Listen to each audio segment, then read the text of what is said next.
otro lesión y otro necrosis, ¿no? Son las definiciones que vamos a tener para identificar en un electrocardiograma, son las características que vamos a tener.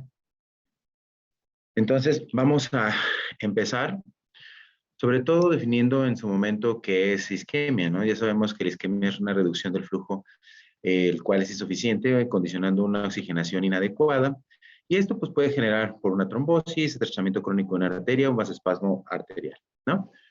¿Qué vamos a tener? Pues afectaciones propiamente eléctricas dentro de las células miocárdicas que van a condicionar en algunos momentos acortamiento del potencial de acción, en otros serán alargamiento del mismo con disminución del potencial y la velocidad con la que conducen. Y esto principalmente va a estar dependiente de potasio, sodio y calcio, ¿no? Y va a depender mucho del tejido del cual está isquémico o el tejido que es normal.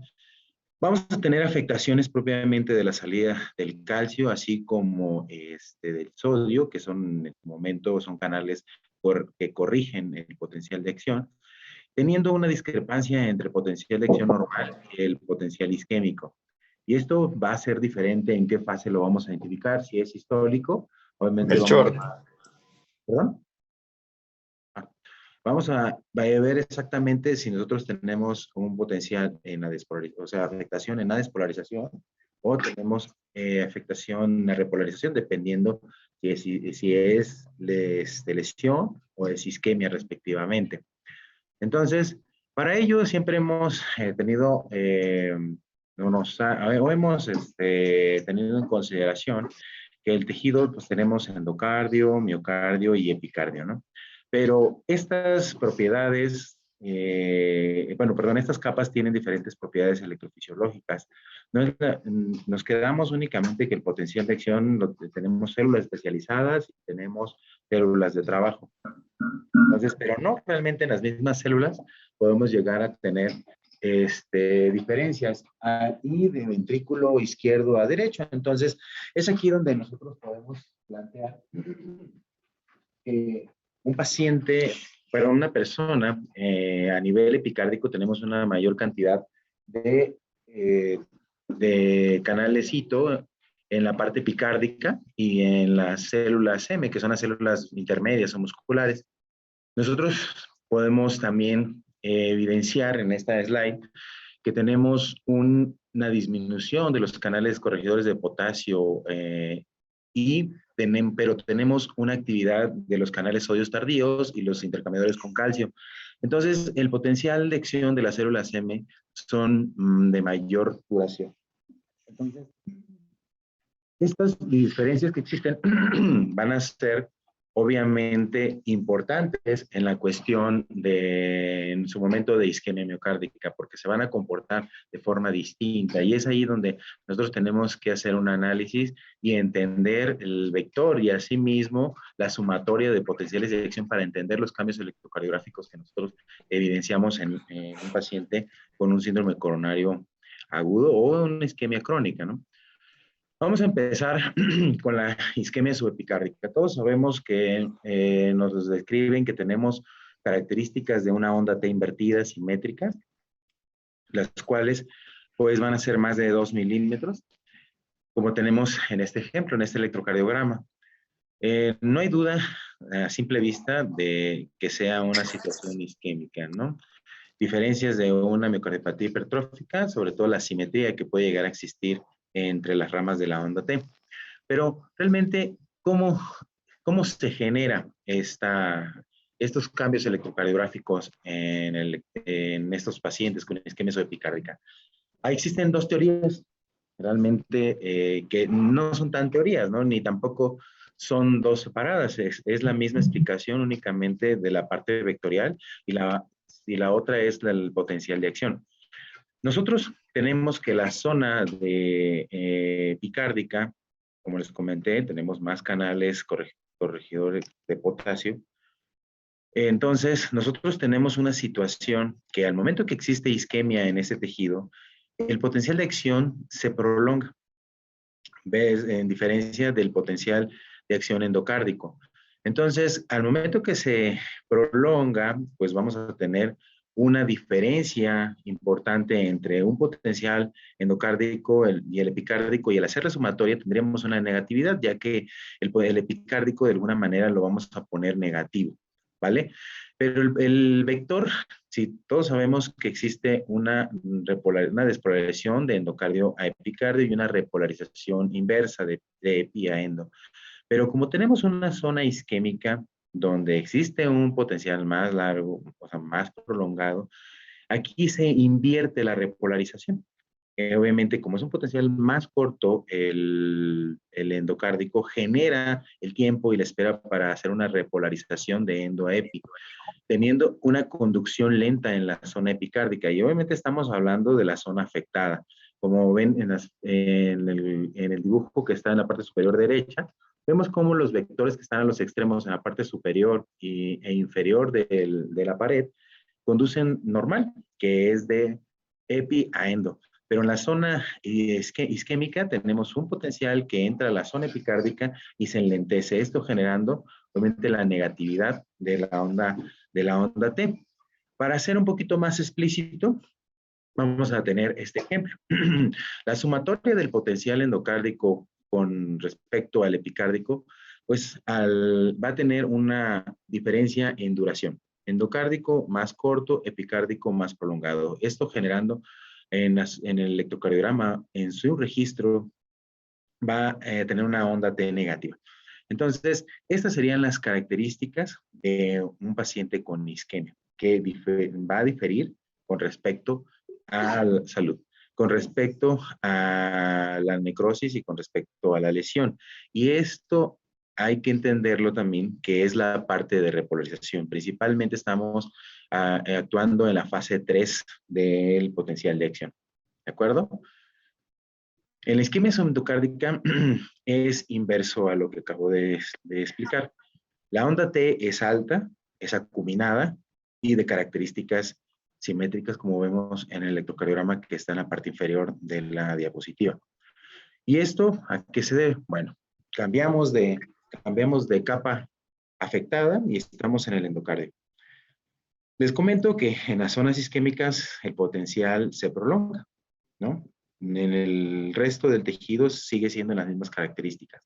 Entonces, aquí, si sabemos que la repolarización es epicárdica, de epi a endo, entonces no cambia, el vector sigue siendo el mismo. Pero lo que sí cambia es el tiempo y la duración que va a pasar el impulso eléctrico a través de esa zona isquémica, generando una mayor voltaje en estas ondas T.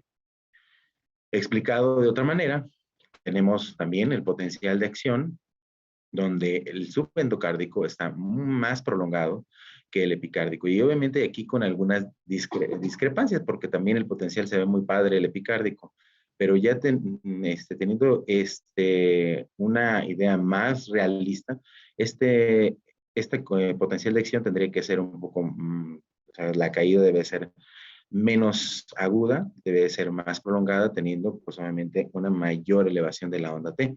Pero vaya, el concepto que quiero dejar aquí es que nosotros tenemos un enlentecimiento de esas zonas isquémicas que generará un incremento en la duración del potencial de acción sin afectación como tal de la amplitud de esto. Es decir, todos tendrán una desprogresión arriba de 0 volts, ¿no? Entonces, llegando probablemente hasta los 30 milivolts. Entonces, isquemia es prolongación del potencial de acción sin afectación de su amplitud, generando el enlentecimiento del vector despolarizado, repolarizante, con una diferenciación entre el potencial de acción endocárdico versus epicárdico mayor del área afectada, ¿no? Entonces, ¿alguna duda hasta aquí? No, doctor. No, al momento no. Claro. Okay.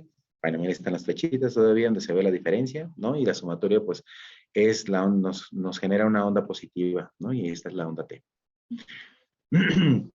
Ahora bien, la lesión miocárdica es otro tema importante que es lo que más visualizamos nosotros en un síndrome coronario agudo con o sin elevación del ST. Y esto pues también va a depender si es una lesión epicárdica o endocárdica. Algo importante, es reversible. Y esto va a ser en relación al grado de isquemia o el grado de hipoxemia que tenga el tejido. Podemos tener tanto supra o infradesnivel del ST, dependiendo, insisto, la capa que esté afectada.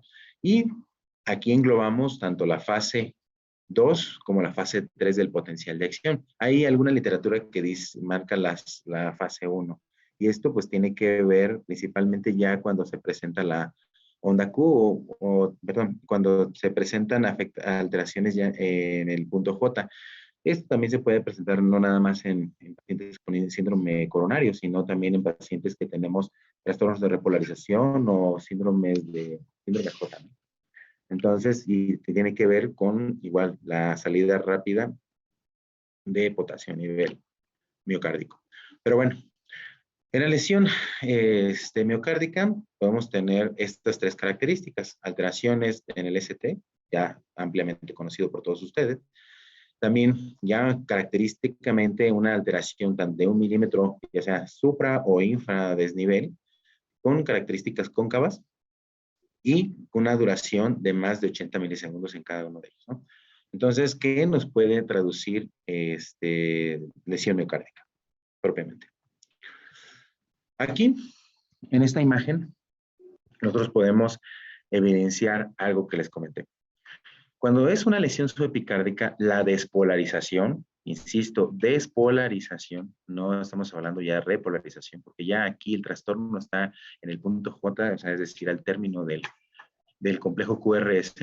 Nosotros tenemos un vector que va de endo a epi, con enlentecimiento mayor en la zona de despolarización, pero como estamos hablando del potencial de acción despolarizante, tenemos una positividad en el punto J, es decir, un supradesnivel de con una duración que puede ser dependiendo del tiempo en el que esté transcurriendo, porque sabemos que ya después de 12 horas estos cambios tienden a revertir, ¿no? Ya es una lesión importante y ya con cambios en la mayoría que pueden ser ya irreversibles. Pero en este ejemplo, la lesión que nosotros tenemos epicárdica va a generar un potencial de acción que muy similar al resto del tejido, pero con un enlentecimiento, como lo pueden ver en la imagen de la izquierda, en la zona epicárdica. Y a su vez, si nosotros tenemos ese enlentecimiento, nosotros podemos evaluar en ese momento los potenciales. ¿Qué sucedería en nuestro potencial de acción del epicardio? Aquí va a haber una disminución como tal de la amplitud del potencial de acción, porque ya hay una mayor hipoxemia, mayor afectación de la canalopatía, generando, pues obviamente, trastornos y evitando que mi paciente, bueno, que mi célula regrese a un potencial de reposo más negativo. Entonces, esto impide obviamente la apertura de sodio, de los canales de sodio, de calcio, generando un potencial de menor voltaje. Entonces, lo podemos ver en la diapositiva de la derecha. Nosotros tenemos un potencial de acción de la zona epicárdica de baja amplitud versus con la zona endocárdica que está en teoría sana. Lo explicamos de esta manera. Nosotros hacemos la diferenciación o la sumatoria de potenciales de acción, generando pues una elevación del ST o del punto J, porque tenemos un potencial de acción con menor voltaje, ¿de acuerdo? Y obviamente la duración del endocardio es mayor, generando así una, una convexidad de dicho segmento, hasta involucrando en la mayoría de las situaciones, de estos casos, perdón, la onda T. Aquí entra un término que obviamente no platicamos en este momento, pero tenemos el concepto del delta QT o dispersión del QT en la zona isquémica. Cuando nosotros tenemos bueno, sabemos debido a esto que estamos viendo en este momento, nosotros podemos entender que la zona epicárdica tendrá un QT más corto que la zona endocárdica. Es por eso que la zona de lesión será más prolongada que el resto del tejido que no está infartado. Cuando nosotros tenemos una diferencia, una delta de los QT de zona isquémica e infartado, de zona de lesión e infarto, más de 50 milisegundos, esto proyecta o nos predice que el paciente puede tener un alto riesgo de hacer muerte súbita por taquicardia ventricular. ¿Por qué? Porque estamos generando una reentrada intramural. ¿De acuerdo? Entonces, ese es algo extra, ¿no? Que vamos a platicar. La lesión endocárdica, pues vamos a encontrar que también existe una disminución de la amplitud y dependiendo de la literatura nos podemos haber una discrepancia entre si lo prolonga o lo corta. Pero esto pues también va a depender del tamaño de la zona, qué tanto está involucrándose y el tiempo de evolución. Nosotros vemos de igual forma los ejemplos que hemos estado platicando con anterioridad. Tenemos cómo existe la lesión a nivel subendocárdica, generándose potencial de baja amplitud versus el epicardio que tiene características normales. El potencial de despolarización va a ser de epi a endo, teniendo un enlentecimiento en dicha zona. Pero lo más didáctico, volvemos a este tipo de imagen. Cuando nosotros hacemos la sumatoria de potenciales de acción, es donde podemos entender cómo es que al momento de que tenemos una menor amplitud de ese potencial de acción endocárdico, comparado con el epicárdico, generamos ese descenso del ST a nivel electrocardiográfico, ¿no? Que es lo que nosotros registramos. Ahora, el momento de que tenemos también por análisis vectorial, si se fijan, nosotros el vector de despolarización que debería de ser endo-epi, nosotros tenemos está inversa a la despolarización. Es por eso que el momento que el vector se aleja de la zona de exploración, del electrodo explorador, generamos este descenso. ¿De acuerdo? Entonces, es muy similar las características.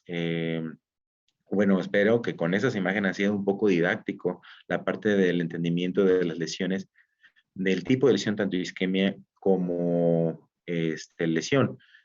En resumidas cuentas, ya la lesión, o sea, yo cuando dije que era isquemia, la amplitud del potencial de acción no se veía afectada.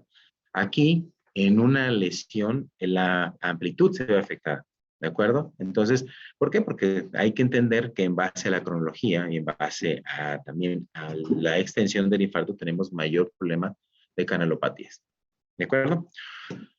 Y en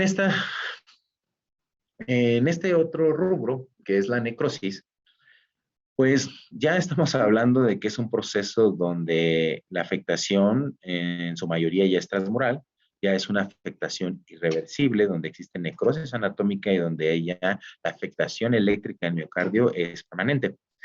Entonces, es una capa que se comenta en la literatura una teoría de la ventana, pues realmente es totalmente inerte, no tendríamos mayor registro, y la otra es del vector.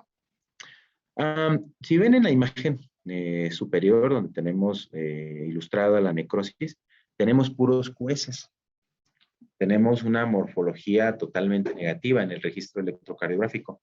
¿Y esto a qué se debe?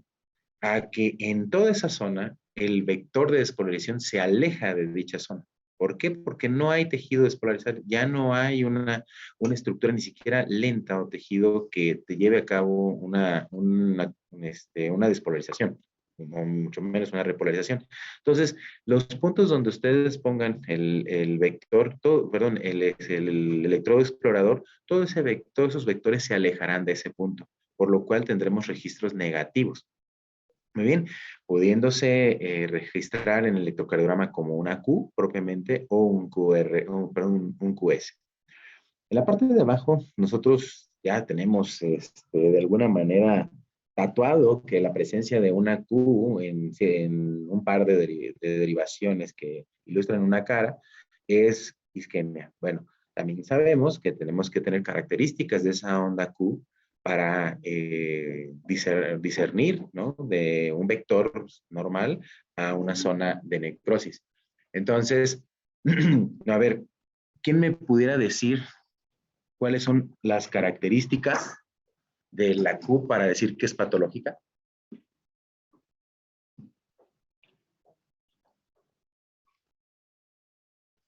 ¿No, nadie? ¿Ya se durmieron?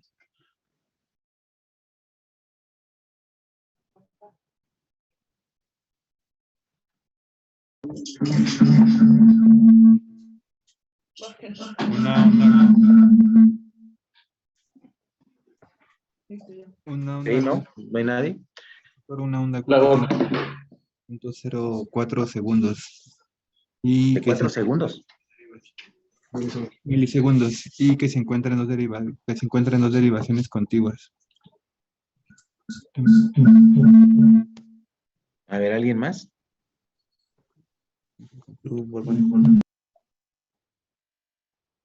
Luego, para que seamos amenos y no tengamos sueño.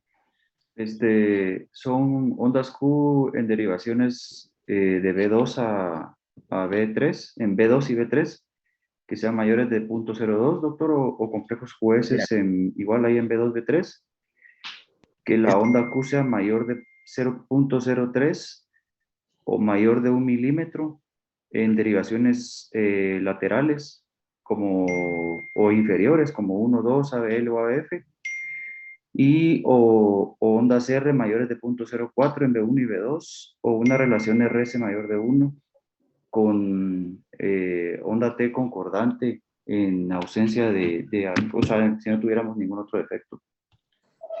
mira, bueno, de hecho lo que pregunté, hermano, es las características de la onda Q patológica. Mira, realmente para la onda Q, lo único o sea, puede ser en cualquier derivación, pero lo ideal es, o sea, bueno, obviamente esperamos que sea la cara o sea, dos derivaciones de la misma cara, ¿no? Para que tengamos un significado. Pero la característica aquí es que la Q deba de medir más de 40 milisegundos, tenga un empastamiento en su rama descendente, o sea más del 25% de la onda R. Y esta última, como todo en la vida, tiene sus excepciones. ¿De acuerdo? Entonces, eso es lo que deben de saber de la Q. ¿De acuerdo? Mayor de 40 milisegundos, empastamiento de la rama descendente y o más del 25% de R. Pero, bueno, y dependiendo, porque hay en derivaciones que es del 10%, como en ABL. Aquí nosotros tenemos ejemplos de necrosis. Cuando es una necrosis parcial, nosotros tenemos un vector que se aleja de la zona de necrosis, teniendo esa onda Q, ¿de acuerdo? Pero el tejido circundante nos dará una despolarización que se aproxime a mi electrodo explorador, teniendo una morfología lo más probable es la onda R, obviamente, y generando este patrón que vemos en la opción A, ¿de acuerdo? Pero cuando tenemos que es una necrosis transmural, realmente les dije hace rato que el vector se alejaría en todos los sentidos, teniendo propiamente un QS en el registro electrocardiográfico. Esos son otros ejemplos. Y de igual forma, en el inciso A, ahí ese vector que se ve morado, desde el momento que lo vi difiero de él, porque es una zona de necrosis donde realmente el vector va hacia donde está el 3 y se acercaría al 2, alejándose de ese vector explorador, teniendo totalmente un QS. En el B2, de igual forma, tenemos el vector morado que se aleja del explorador. O sea, literalmente, cuando yo tengo un QS, todos decimos que tenemos una zona transmural, pero hay sus excepciones. Se ha visto en estudios de resonancia magnética que aunque tengas un QS, puede ser una necrosis parcial, pero aquí estaríamos ya hablando de la distribución de la despolarización en la pared para que genere un vector que se aleje del electrodo explorador. Pero en teoría, nosotros tendríamos una afectación de toda la pared para que este vector se aleje, porque no tiene ninguna zona de conducción dentro del tejido. Con respecto a las patológicas que hablábamos, este es el ejemplo que tenemos, de donde nosotros en D1, si una Q es mayor al 10% del QRS, de hecho fue donde me equivoqué, es patológica en D1. En D2 y ABF debe de ser mayor al 25% así como en precordiales. Y en ABL, si nosotros tenemos una onda Q mayor al 50%, estamos arriba del 90% de especificidad que hablamos de necrosis en la parte lateral. ¿De acuerdo? Entonces, esos serían los parámetros que tendríamos que evaluar de la onda Q para hablar con propiedad con respecto de necrosis miocárdica. ¿De acuerdo? ¿Dudas hasta aquí? No, doctor, sin dudas. Sí, vámonos. Muy bien.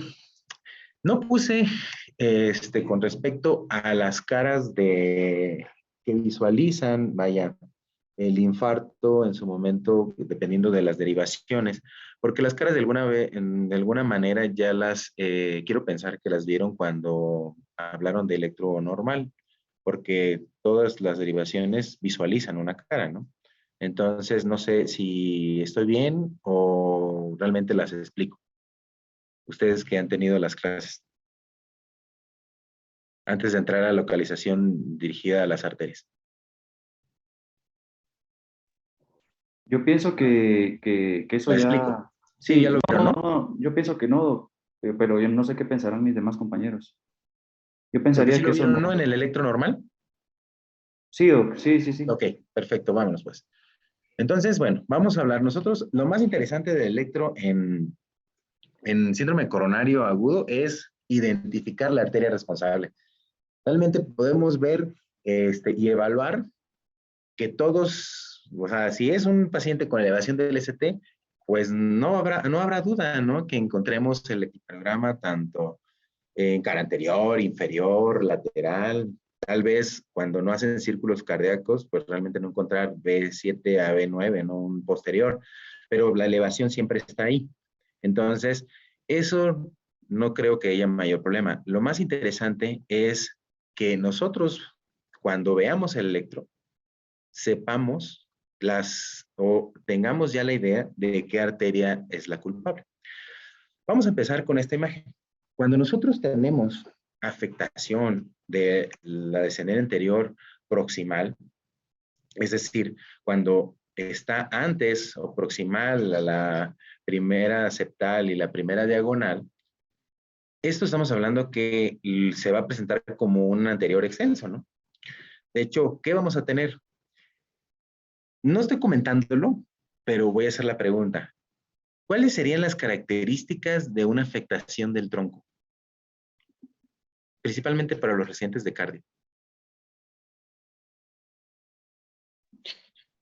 Que hay una afectación del segmento ST de B1 hasta B6. Ay, ¿qué más? Puede haber supra en ABR. En ABR, una elevación del ST en ABR. Si lo tenemos, de hecho, hasta existe una evaluación vectorial del ST, ¿no? Para evaluar si es del tronco y el QRS estaría desviado a la izquierda. Entonces, esto se comporta muy similar. Nosotros tenemos una elevación del ST en ABR, tenemos elevación de más de 2 milímetros en B1 y lo más importante como en espejo, tenemos infradesnivel del ST en la cara inferior. Ahora, hago mención aquí de la elevación de más de 2 milímetros en B1. ¿Qué pasaría si mi elevación del ST fuera mayor en B1 que en B4?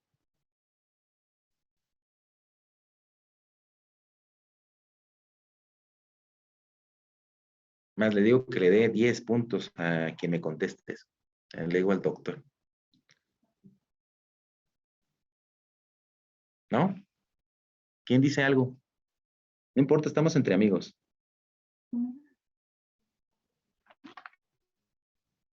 Podría ser en qué tan, si está en B1 más proximal, en B4 o más septal y en B4 más anterior o más de No. pared anterior. Cuando nosotros, fíjense, eso lo dije literalmente porque hay una teoría del ángulo sólido, ¿no? Cuando la progresión normal del infarto va de B1, o sea, va ascendiendo la elevación del ST de B1 a B4, o si es anterior extenso de B1 a B6.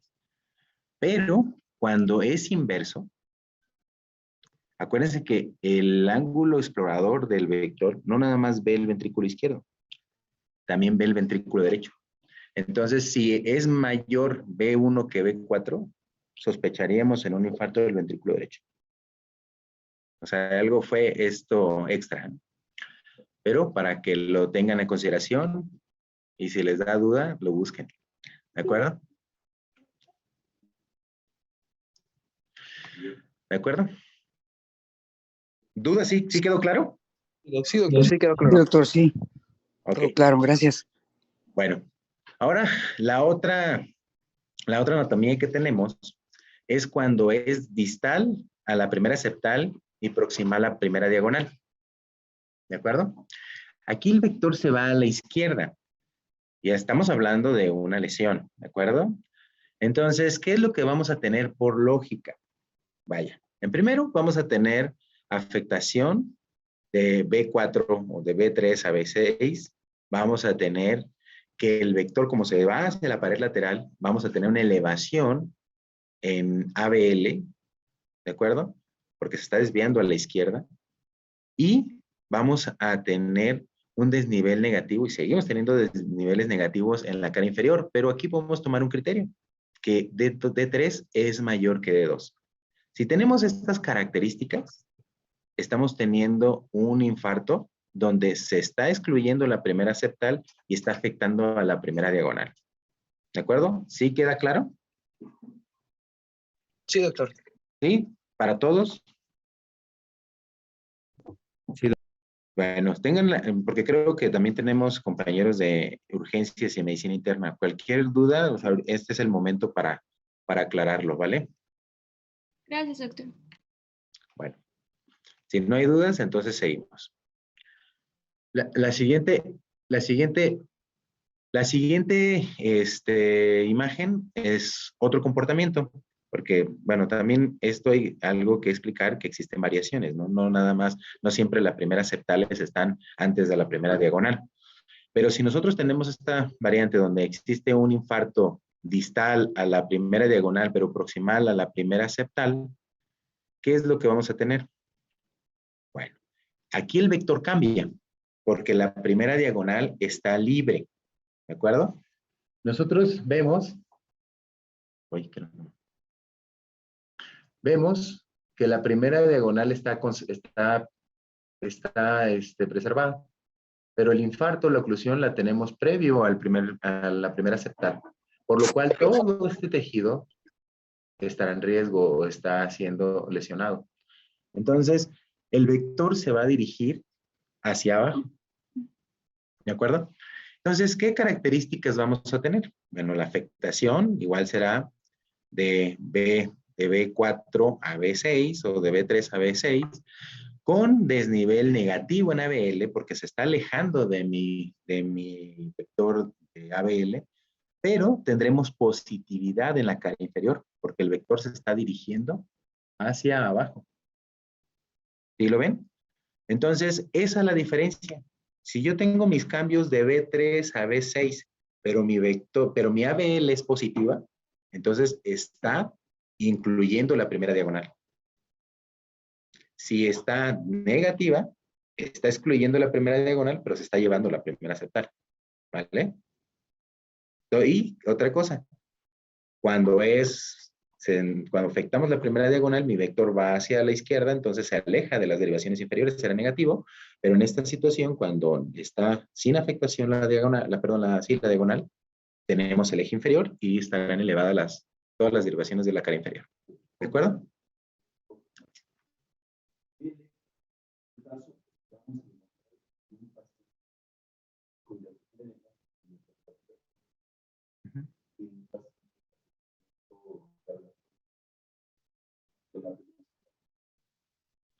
Que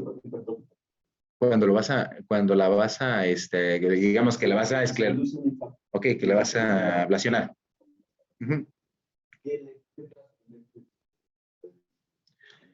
Ahí sería cuestión de que cuando tú haces la angiografía evalúes que si tu septal está antes de la diagonal, tendrías el patrón de elevación de ABL y infradesnivel en D2, D3 y ABF. pero si tu diagonal está antes que la septal, entonces tendrías el patrón inferior, antes, el primer patrón, ¿vale? Ok, y en esta última tenemos ya es un infarto de segmento medio, ¿no? Ya tenemos totalmente discriminada la primera septal y la diagonal, por lo cual, pues obviamente la afectación estaría en B4, B6, con ausencia de afectación de la cara inferior, porque el vector realmente se dirigiría hacia el ápex, es decir, hacia la izquierda, ¿de acuerdo? Entonces tendríamos la elevación de B4 muy limitado, B4, B6, ¿de acuerdo? Con respecto a las afectaciones de la coronaria derecha y la circunfleja, me atreví a poner este algoritmo, que la verdad yo creo que si lo analizamos está muy sencillo, y obviamente la arteria, sabemos cómo está la arteria coronaria derecha y sabemos la circunfleja, entonces no hay mayor tema alguno. Pero si nos aprendemos este algoritmo, es sencillo y muy práctico, ¿de acuerdo? Si nosotros tenemos afectación, elevación del ST en la cara inferior, bueno, ya pensamos, ¿no? O es derecha o es izquierda. Nuestro algoritmo nos lleva a decir, bueno, ¿cómo está B4R? Porque obviamente le hicimos círculo, ¿no? Si tenemos, a ver, B4R, nos vamos a evaluar el segmento ST. Si el ST está elevado, pues es una coronaria derecha y lo más probable, y que está afectado el ventrículo derecho. Si está únicamente con T positiva, es una coronaria derecha distal. Y si es una T negativa, es una circunfleja. ¿De acuerdo? Pero vaya, no le hicimos B4R. Entonces nos vamos a la derivación en B1, en D1. Si tengo mi infarto en la cara inferior con elevación de la derivación de 1, es una circunfleja. ¿De acuerdo? ¿Por qué situación? Porque mi vector se va hacia la parte lateral. Si está es un desnivel negativo en D1, es coronaria derecha. Entonces, la diferencia, ¿cómo lo podemos ver? ¿Ok? Y de igual forma, aquí hay unos estudios que lo han hecho en ABR. Si la derivación, si el ST en ABR está elevado, es circunfleja. Si es desnivel negativo, es coronaria derecha en ABR. Si está isoeléctrico, bueno, entramos en no tierra de nadie. Por lo cual vamos a evaluar lo que es el supradesnivel en D2 y D3, que sí es lo que normalmente hacemos. Si D2 es mayor que D3, es circunfleja. Pero si es mayor D3 que D2, puede ser coronaria derecha, puede ser. Ya hemos tenido casos que apostamos que es derecha y es una CX dominante, ¿no? Entonces, ¿qué hacemos? Vamos a hacer la sumatoria del descenso del ST en precordiales, o sea, es decir, de B1 a B3, y lo vamos a restar entre el supradesnivel en la cara inferior. Si este fuese mayor a 1, es circunfleja. Pero si es menor, es coronaria derecha. ¿De acuerdo? Está padrísimo el algoritmo, ¿no? Entonces, esto es cómo podemos discernir las coronarias derechas. Tenemos menos variantes, porque aquí o es una o es otra, no como la descendente anterior que tenemos el segmento proximal y que tomamos las septales diagonales y todo ello, ¿no? Entonces, ¿alguna duda hasta aquí, médicos? No, doctor. A ver, entonces vamos a pasar al infarto en bloqueo de rama izquierda. Esto está interesante porque hay algunos criterios que son padres. Ay, vamos 40 minutos, ¿no? Muy bien, entonces, a ver, alguien que se anime a decirme qué ven en ese electro.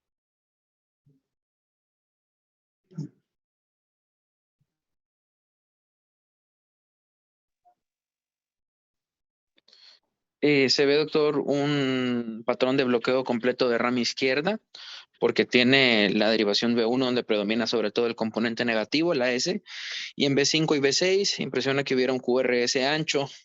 Desde B4 hasta B6 impresiona un patrón RSR'. Y la otra cosa que me llama la atención es en la cara inferior, en D2, D3 y ABF, impresiona que hubiera una elevación del segmento ST, aproximadamente como de unos 2 o 3 milímetros.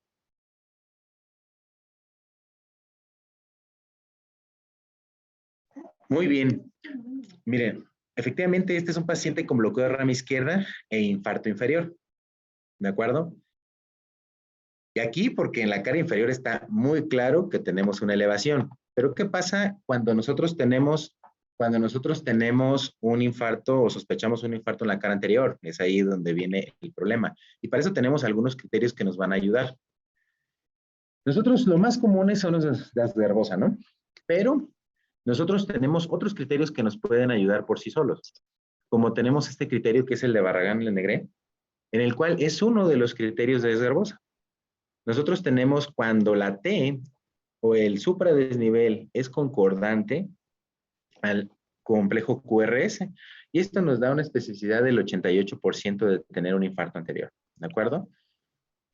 Tenemos el criterio de Cabrera, también muy conocido por ustedes ya, en el cual tenemos un empastamiento de la rama ascendente de la onda S en B3 y B4.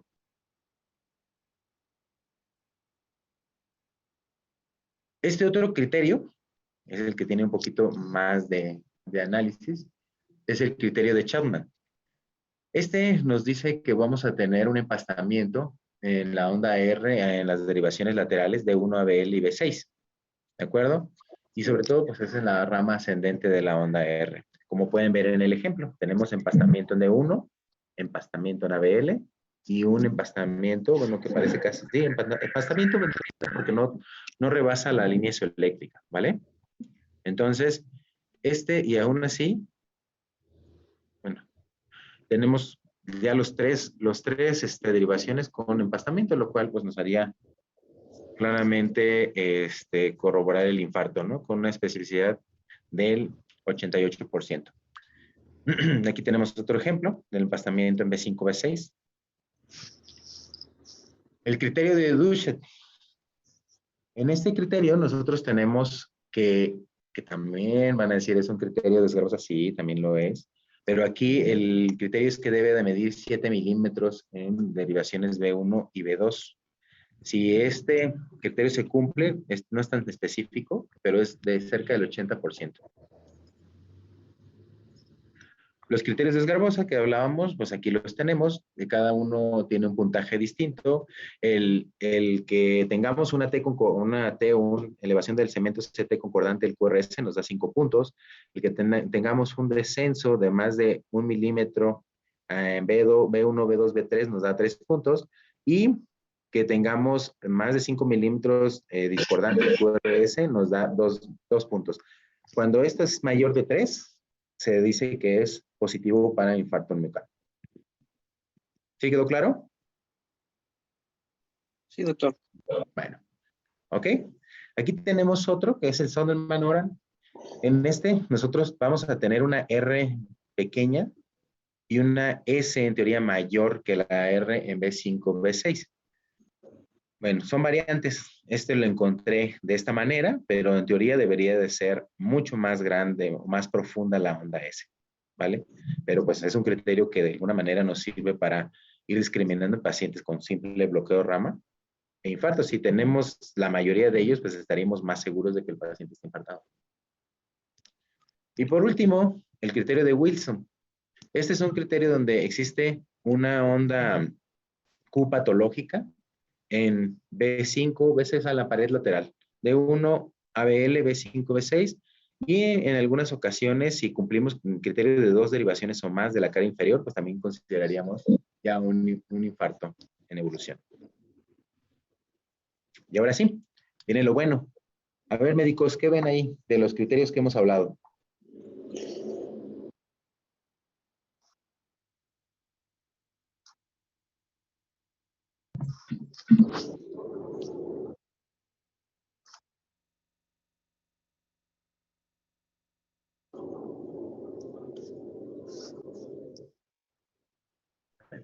¿Alguien, nadie quiere comentar el electrocardiograma?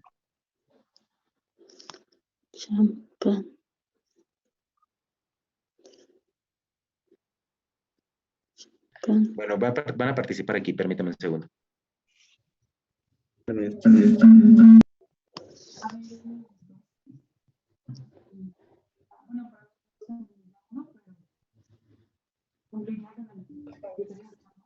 Lo que te veo, doctor, es en la derivación B2, B3. Una elevación discordante.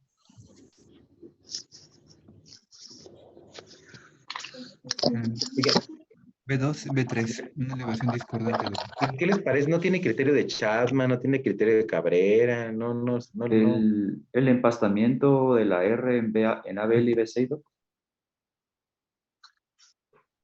Así es, o sea, este por eso quería que participaran, o sea, realmente tiene todos los criterios. Entonces, es aquí donde entre más veamos electros, más vamos a aprender. Tiene criterio de Chapman, tiene criterio de Cabrera, tiene criterio de Wilson, tiene de Cus, ¿no? Entonces, este es un electrocardiograma francamente de un paciente cardiólogo, ¿no? Entonces, vamos a ver el siguiente, ¿no? Aquí, ¿qué les parece?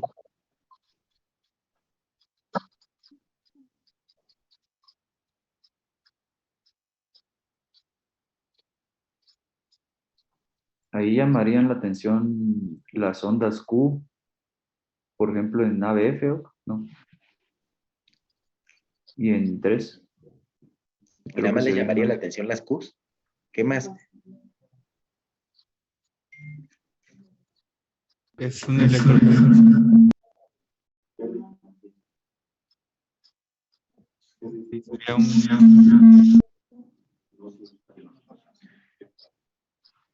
Fíjense, este electrocardiograma, como bien dicen aquí mis compañeros, porque deben de saber que tenemos invitado a los residentes de aquí del Hospital Tacuba, tiene un ritmo de fibrilación auricular. Pero, aparte de los criterios que pudiéramos haber visto, hay algo que también hay que inferir. Lo mismo que tenía el primer electro, ¿qué tiene la cara inferior? Aparte de la Q. Tiene un desnivel positivo. O sea, es un paciente con un infarto inferior. ¿Sí logran verlo? Sí, doctor. Ok. Entonces, el objetivo de esto es que participemos. O sea, literalmente podemos hablar y tal vez hacer algunos comentarios muy específicos u otros no tanto, pero el objetivo es comentar, no pasa nada, ¿no? O sea, los electros ahí los tienen, y muchas veces es preferible equivocarnos aquí a equivocarnos ya con el paciente, ¿no? Y esto está padre, o sea, nosotros vamos a aprender viendo electros, tras electros, tras electros. Entonces, creo que este es el objetivo de este curso. Entonces, nosotros tenemos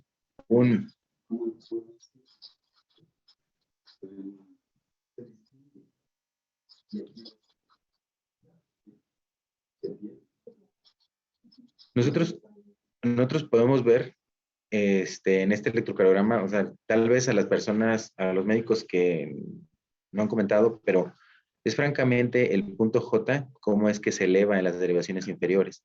Sí podemos tener Cabrera, probablemente en B3, B4, pero realmente tenemos una elevación franca en la cara inferior, ¿no? Por último, estos son algunos, nada más para que lo tengan, consideraciones de alteraciones en el segmento ST, que realmente no siempre son infartos, entonces que hay que considerarlos, ¿no? Que también pueden tener afectaciones a nivel de los iones o inflamación que afecta in situ en el tejido la conducción eléctrica, ¿no? Entonces, pues, ¿alguna pregunta hasta ahorita? Esta sería como tal la clase de isquemia, o alguna duda, comentario.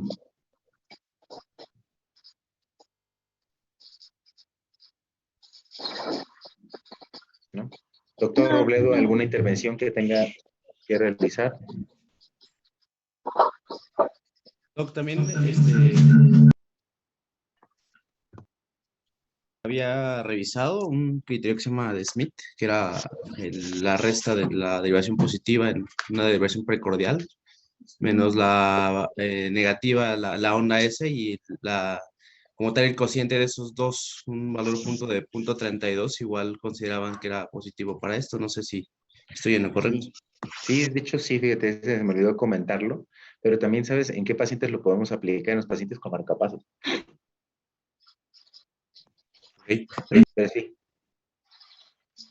efectivamente.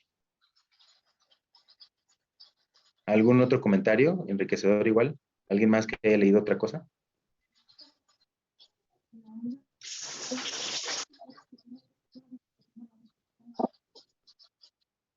Pues depende, porque, bueno, depende de lo leas, pero, o sea, el corte es 50, o sea, si tiene 60, 70, pues bueno, está bien. Ah, la diferencia entre el QT de la zona isquémica y la sana. Ajá.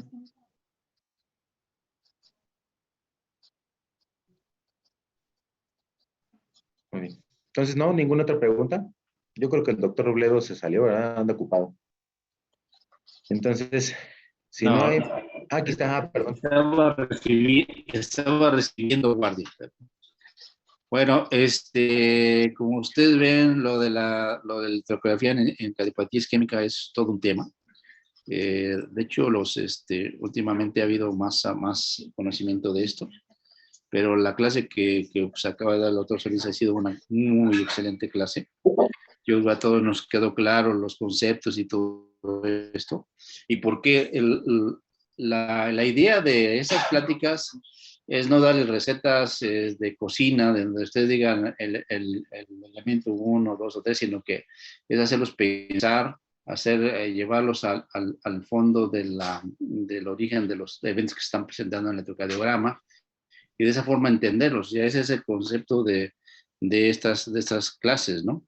De tener los conceptos básicos de ver la fisiopatología o la fisiología que vemos y de esa forma tener el conocimiento más íntegro, porque de pronto la electrografía antes era muy rutinaria, era muy de aprender elementos y criterios y todo esto, pero no teníamos mucho fundamento en qué se basaban. Yo creo que esta clase que acaba de dar el doctor Solís ha sido una excelente clase. Ténganla en mente y pues hay que estudiarle todavía más a lo que él expuso, ¿sí? Para que ustedes se fundamenten y fortalezcan los conceptos que tienen. No sé si tengan alguna pregunta, algún comentario, doctor Solís. No, doctor, de hecho, por mi parte, si tenían ellos, pues tal vez le incrementaba las dudas, pero no, realmente por mi parte sería todo. Ok. Bueno, Muchas gracias, nos vemos el lunes. Hasta luego, bye. Gracias, doctor Solís. Gracias. Muchas gracias a todos. Gracias, doctor Gracias, Solís. Gracias, doctor gracias. Robledo. Gracias, doctor.